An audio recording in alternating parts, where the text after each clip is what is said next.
My fiancée announced, "My New Year's gift to myself is a separation." Her family stared at me. I finished my champagne. "Congratulations." I stepped away and made one quiet call. As she reached into her coat later that night, the look on her face told her something had changed. I'm 33, been engaged for 9 months, and I just learned that some people mistake kindness for weakness until it's too late to take anything back. We'd been together for 3 years, met through mutual friends at a concert. She was charming, ambitious, the kind of person who lit up a room. I proposed last March at the restaurant where we had our first date. She posted it everywhere, cried happy tears, called her mother immediately from the table.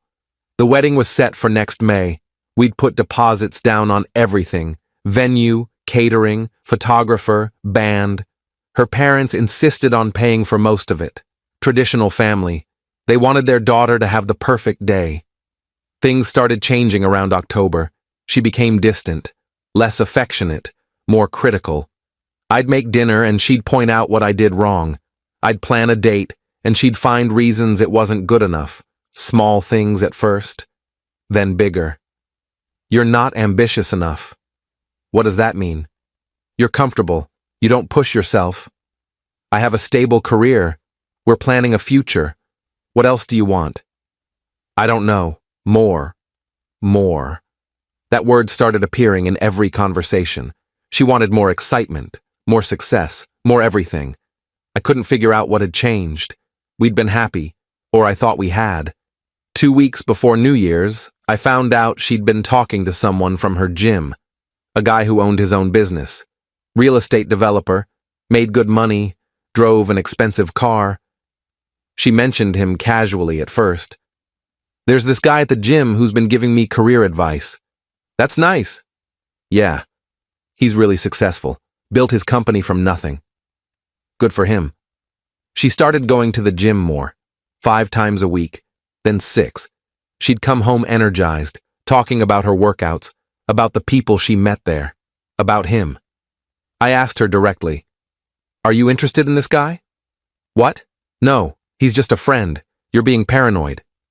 "I'm not being paranoid. You talk about him constantly. Because he's interesting. He's accomplished. He's doing things with his life. And I'm not." "I didn't say that. You didn't have to." She got defensive, told me I was insecure, that I didn't trust her, that she was allowed to have friends. I backed off, told myself I was overreacting. Her parents invited us to their New Year's Eve party. Annual tradition, big gathering, family, close friends, neighbors, formal event, champagne at midnight. Her father always made a toast. We drove there together on December 31st. She was quiet in the car. I tried to make conversation. "You okay?" "Fine." "You seem off." "I'm just tired." "We don't have to stay late if you don't want to." "I want to stay. I need to talk to my family about something." "About what?" "Just something. I'll explain later." The party started at 8. Her parents' house was decorated like always. String lights, champagne fountain, catered appetizers, people everywhere.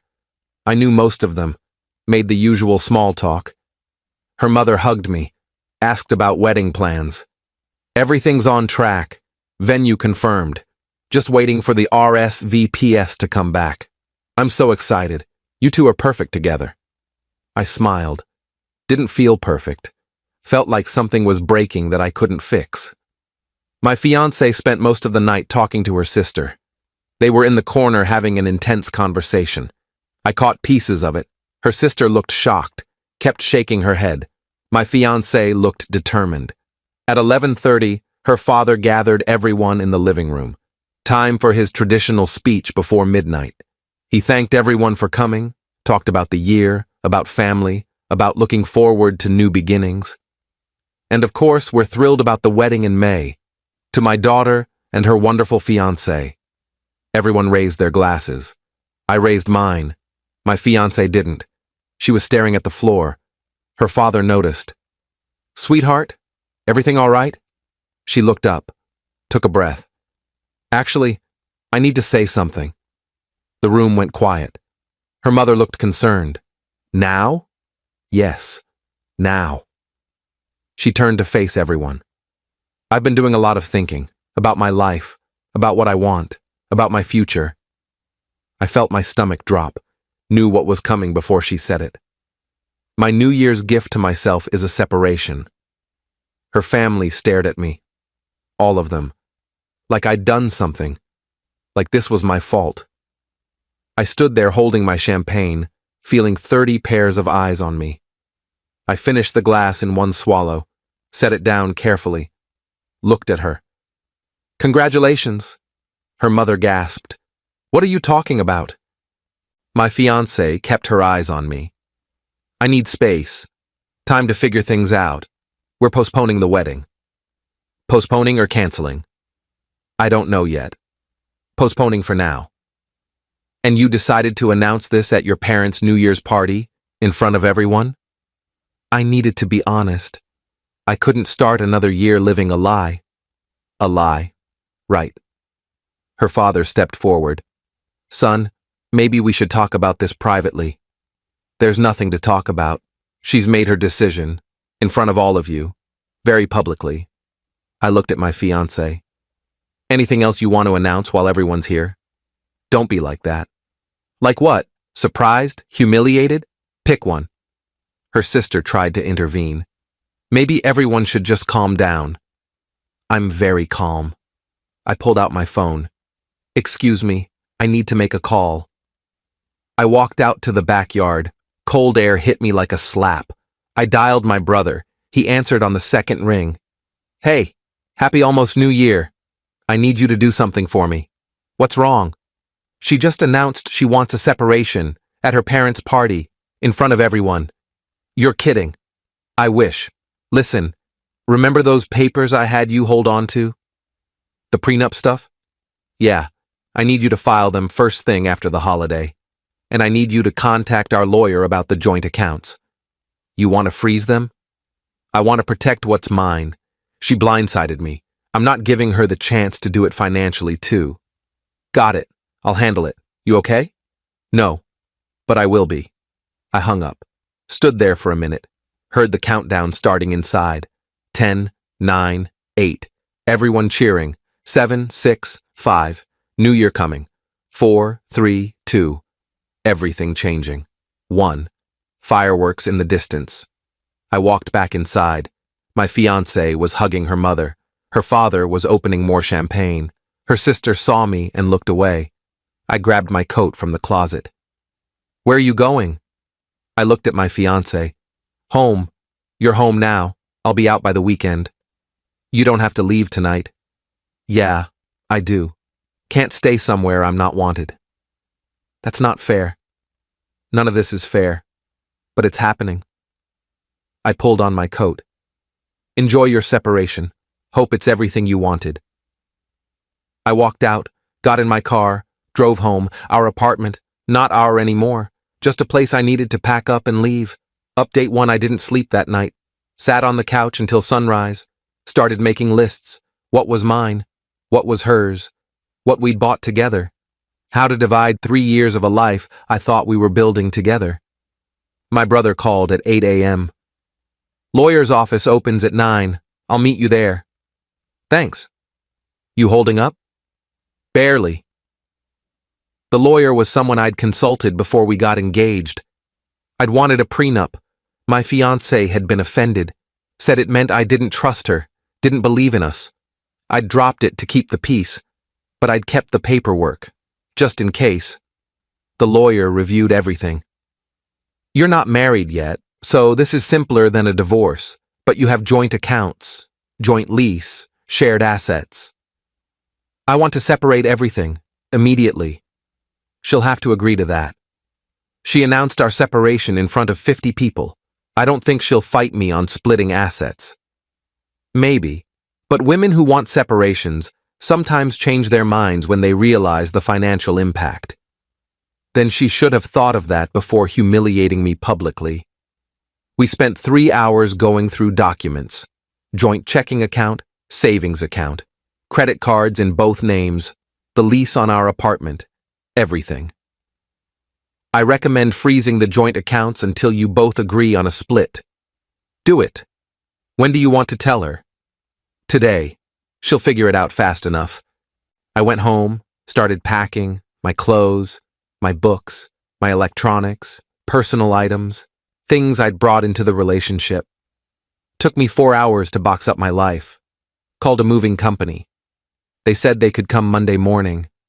My fiancée came home around 6. I was in the bedroom sealing boxes with tape. What are you doing? Packing, like I said. I didn't mean you had to leave immediately. You announced you wanted a separation. I'm giving you what you want. Can we talk about this? What's there to talk about? You made your decision, very publicly. I'm respecting it. She sat on the bed. I know I handled it badly. Badly doesn't cover it. I was nervous. I thought having my family there would make it easier. Easier for who? Not for me. I'm sorry. Sorry doesn't undo standing in front of your entire family and announcing you're leaving me. I didn't say I was leaving you. I said I wanted space. Same thing. It's not. I stopped packing. Looked at her. What do you actually want? Because from where I'm standing, you want the freedom to explore other options while keeping me as a backup plan. That's not true. Then what is it? Explain it to me. She hesitated. I've been feeling stuck, like my life isn't going anywhere, like I'm settling. Settling for what? A stable relationship? A planned future? Settling for comfortable when I could have more. There it was again, more. What's more? The guy from the gym? Her face changed, guilty, caught. It's not about him. But he's part of it. He just made me realize I want different things. Like what? Money? Status? What does he have that I don't? Ambition, drive. He's building something. I have a career. I have goals. What am I supposed to be building? I don't know. Something bigger. I went back to packing. You want bigger? Fine. Go get bigger. But don't expect me to wait around while you figure out if the grass is actually greener. I'm not asking you to wait. Good, because I'm not. She watched me pack for another hour. Didn't help. Didn't say anything. Just sat there looking like she wanted to say something but couldn't find the words. When I finished, I stacked the boxes by the door. 14 boxes total. 3 years compressed into cardboard. Movers come Monday. I'll be gone by noon. Where are you going? My brother's, until I find my own place. What about the apartment? Lease is in both our names. I'll talk to the landlord about getting mine off it. You can stay if you want. Or move. I don't care. What about the wedding stuff? The deposits? Contact the vendors. Cancel or postpone. I don't care which. Just leave me out of it. She started crying. I didn't want it to be like this. Then you shouldn't have announced a separation at a New Year's party. I grabbed my overnight bag. Headed for the door. Wait. Can you at least stay tonight so we can talk? No. There's nothing left to talk about. You wanted space. This is space. I left. Drove to my brother's house. He had the guest room ready, beer in the fridge. Didn't ask questions. Just let me be angry and hurt in peace. Update 2 Monday morning, the movers came at 9. My fiancée wasn't there. She'd left early. Probably couldn't watch me move out. The movers were efficient. Everything packed into the truck in 2 hours. I walked through the empty apartment one last time. Spaces on the walls where pictures had been, empty closet, bare bathroom counter, like I'd never been there. I left my keys on the kitchen counter, closed the door, done. My brother helped me unpack at his place, set up the guest room, stack boxes in the garage, try to figure out what came next. You going to be okay? Eventually. What about the accounts? Lawyers handling it. Should be frozen by end of day. She's going to be pissed when she finds out. Probably. Don't care. She called that afternoon. I was expecting it. Didn't answer. She called again. Then again. Left voicemails. What did you do to our accounts? I can't access anything. Call me back. This is serious. You can't just freeze everything without telling me. I texted back, lawyer advised protecting joint assets during separation. If you want to discuss splitting them, have your lawyer contact mine. She called immediately. I answered this time. You froze our accounts? Our lawyer did. Standard procedure during a separation. You didn't even tell me. You didn't tell me you were announcing a separation at your parents' party. Guess we're even. This is different. No, it's not. You made a unilateral decision about our relationship. I made a unilateral decision about our finances. Same thing. I need access to that money. Then work with the lawyers to divide it fairly. Pretty simple. You're being vindictive. I'm being protective. Big difference. I can't believe you're doing this. I can't believe you announced you wanted a separation in front of 50 people. But here we are. She hung up. Called back 10 minutes later. Calmer. Can we please talk about this like adults? I thought that's what we were doing. No, you're punishing me. I'm protecting myself. You wanted space. You got it. But that doesn't mean you get unlimited access to joint funds while you figure out your life. What am I supposed to do for money? You have a job. Use your paycheck. That's not enough. Then get a better job. Or ask the gym guy. He's so successful and ambitious. Maybe he can help. Silence. Then, this is really what you want? What I wanted was a partnership, a marriage, a future. You're the one who decided that wasn't enough. So yeah, this is what I want now. Protection, distance, clarity. Fine. My lawyer will contact yours. She hung up. Didn't call back. Update 3. Her parents called on Wednesday. Her father. I debated not answering. Decided to get it over with. Hello? Son, we need to talk. I'm not your son, not anymore. Fair enough, but we still need to talk. Can you come by the house? Why? Because my daughter is upset and confused and I'm trying to understand what happened. What happened is she publicly humiliated me and now there are consequences. That's what happened. There's more to it than that. Is there? From where I'm standing, she announced a separation in front of everyone. I moved out like she wanted and now she's upset that I protected myself financially. What am I missing? Her perspective. I don't care about her perspective. She didn't care about mine when she blindsided me at your party. That's fair. But will you at least come talk to us? Her mother's upset. We're trying to help. I sighed. Fine. When? Tonight? 7? I'll be there. I showed up at 6:55. Her mother answered the door, looked like she'd been crying. Thank you for coming. Sure. They led me to the living room. Same room where she'd announced the separation 5 days ago. Felt like a lifetime. Her father poured coffee. Her mother sat wringing her hands. I stayed standing. Where's your daughter? At her sister's. We wanted to talk to you first. About? Her mother spoke. About what really happened. About why she said what she said. She told me why. She wants more, bigger, better, ambitious. I'm apparently not enough. That's not what she told us. Then what did she tell you? Her father leaned forward. She told us she's been having doubts for months. That she loves you, but she's not sure she's in love with you.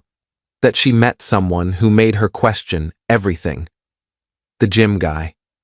Yes. But she says nothing physical happened. Just emotional, much better. Her mother flinched. She made a mistake. She realizes that now. Now, after I moved out. After I protected our accounts. After facing actual consequences. Now, she realizes. She's young. She panicked. She's 31. That's not young. That's old enough to know you don't humiliate your fiancé in front of your entire family because you're having doubts. Her father nodded slowly. You're right. What she did was wrong. We told her that. Good. Glad we agree. But she's our daughter. We love her. We want to help her fix this. There's nothing to fix. She made her choice. What if she wants to undo it? I looked at them both. Then she should have thought about that before she did it. You don't get to blow up someone's life and then act surprised when they don't stick around to help you clean up the mess. Her mother started crying. Please, just talk to her. Hear her out. Why? So she can tell me she made a mistake? So she can promise she's sorry? So she can ask for another chance? Yes, exactly that. No. Why not? Because even if I believed her, which I don't, I'd never be able to trust her again. Every time she was late coming home, I'd wonder if she was with him. Every time she went to the gym, I'd wonder if she was meeting him. Every time she seemed distant, I'd wonder if she was having doubts again. That's not a marriage. That's a prison. Her father rubbed his face. So that's it? 3 years and you're just done? 3 years and she's the one who decided to be done. I'm just respecting her decision. I stood up. Thanks for the coffee, but I need to go. Her mother followed me to the door. Please reconsider. She loves you. Maybe. But not enough. And I'm done being someone's backup plan while they figure out if they can do better. I left. Drove back to my brother's. Felt hollow. Not angry anymore. Just empty. Update 4. Friday morning, my fiancée showed up at my brother's house, 8 a.m. I was having coffee when the doorbell rang. My brother answered. She's here. Tell her to leave. I think you should talk to her. I don't. Just 5 minutes. Then I'll make her leave if you want. I sighed. Went to the door. She was standing there looking exhausted, eyes red, wearing sweatpants and my old college hoodie. Can we talk? You have 5 minutes. Can I come in? No. Say what you need to say. She took a shaky breath. I made a mistake. A huge, terrible mistake. I panicked. I thought I wanted something different and I was wrong. Okay. Okay, that's it? What do you want me to say? That I forgive you? That we can start over? We can't. Why not? Because you destroyed my trust. You humiliated me. You chose the worst possible way to tell me you were unhappy. And now you want me to just forget it because you changed your mind? I don't want you to forget it. I want you to forgive it. Can't do that. Why? Because forgiveness requires trust. And I don't trust you anymore. She started crying. I love you. I know I messed up, but I love you. You love the idea of security. You love not being alone. But you don't love me. If you did, you wouldn't have been able to stand in front of everyone and announce you wanted out. That's not fair. None of this is fair, but it's true. What about the wedding? What about everything we planned? Cancel it. I already told you that. Contact the vendors. Get whatever refunds you can. Move on. I don't want to move on. Should have thought of that on New Year's Eve. She reached into her coat pocket, pulled out her engagement ring, my grandmother's ring that I'd given her when I proposed. I want you to have this back. I took it, looked at it. 3 generations of my family had worn this ring. Now it was just a symbol of something that died in a living room on New Year's Eve. Thank you. That's it? Thank you? What else do you want me to say? That you'll think about it. That maybe in a few months we can try again. No. Please. I'm begging you. You made your choice. I'm making mine. We're done. She stood there for another minute, crying, waiting for me to change my mind. I didn't. Finally, she turned and walked to her car, drove away. I went back inside. My brother was in the kitchen. That was rough. Yeah. You okay? I will be. I looked at the ring in my hand. My grandmother's ring. She'd worn it for 50 years. My mother had worn it for 30. My fiancé had worn it for 9 months. I put it in a box, locked it away. Maybe someday I'd give it to someone who actually meant it when they said yes. Final update. It's been 3 months.